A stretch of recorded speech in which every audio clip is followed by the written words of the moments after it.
Broadcasting from the Vancouver Convention Center in British Columbia, Solutions Review is on location at the FME User Conference 2022, the peak of data integration. Brought to you by Safe Software. We are here at the FME User Conference 2022 in Vancouver, and we are joined today by Jean-Luc Miserez from INSER, CEO of INSER. Yep. And David Reksten, who is the FME specialist at INSER, and can certainly offer some technical insights around FME. But first, I'd love to get a sense of where INSER is currently, where you've been working with. I know you've been with FME for nearly 20 years, a couple decades. Yeah. Tell us a little bit about the kind of the higher resolution story around INSER. Yeah, INSER is a Swiss-based company. We're based in Western Switzerland, French-speaking side, about 23 staff. And we're providing services to all types of customers, public, private. About 20%, about half of the companies working daily with FME, integrating data, transforming the data, solving data integration, data transformation challenges, like on a daily basis for a very wide range of customers. Yeah, so David, tell me a little bit about where you're seeing traction within these organizations. Where's INSER finding engagements? So I would say that in some parts it's through the technical departments. They come to us because they have a technical requirement, but we also see more and more that the top level executives are coming to us because they see a greater need in the organization to integrate more of the data to get better results and get a better overview of what's going on in the organization. And sometimes they also have like larger scale projects where they really need to make several departments work together. And sometimes they contact us and say, well, we need to get something going here to get the data to talk together, assemble the data, and get a solution out of it that's more than the sum of the components. Yeah, and usually when they realize that they have data all over the place, they want to exchange them, the data quality quickly comes as an issue. And that's where we also help them checking that data quality, making sure that you get the right data at the right time in the right form. And that is also something that we're offering with FME. Well, so continue down that path. So what is the value proposition of FME to an organization of a certain type? It lets you fairly easily set up your processes. So could be data exchange, could be data integration, data transformation, or quality assurance checks. You can pretty easily start something like on a prototype base without big overhead. You can get something running and showing quite quickly. And then it also lets you work on a professional side. So once you've done your prototype, you can build up on your FME process to make it something really professional and like enterprise-based for your data integration. And that is the nice power. That is you can show something quickly, and then you can scale it up to a professional enterprise-based solution that gets into production. And so when you're finding the engagement coming together, who is typically in the room with you making these decisions at these organizations? What kind of level of executive? Where are their roles in the organization? I mean, what are you finding? Depends on where we are in the project. Of course, in the beginning, we often have like upper level department directors who are joining in on the discussions to kind of define the project, to define the deliverables.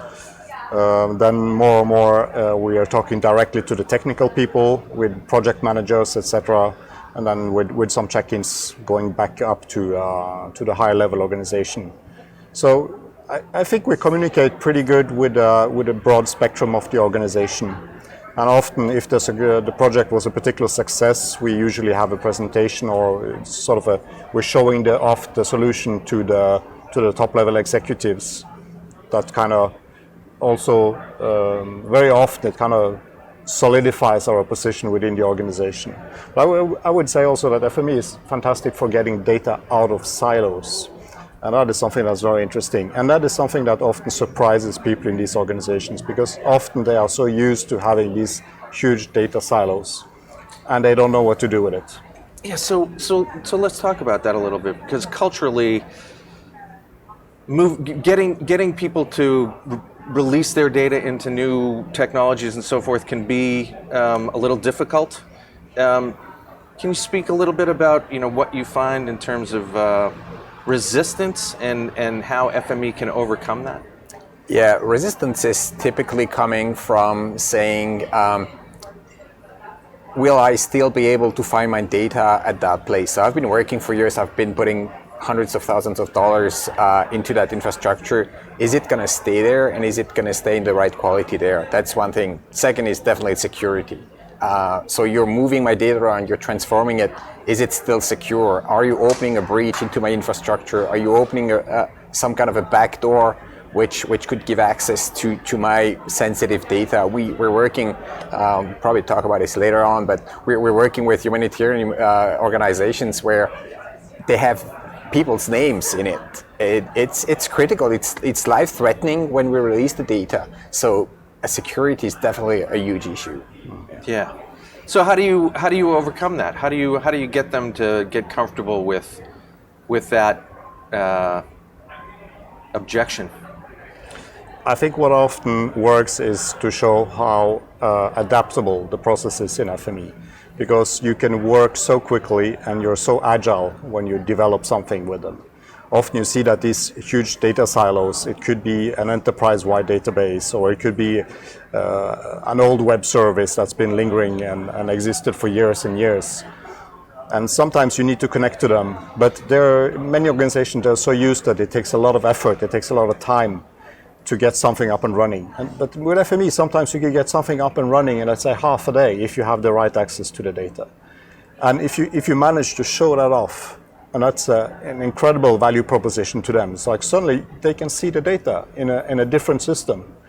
And you can show them that if you change anything in your database or in your web service, I can just change these few settings here, and suddenly we're up and running with the new setup or the new schema straight away. Yeah, and once you get to that point, the client is really easy.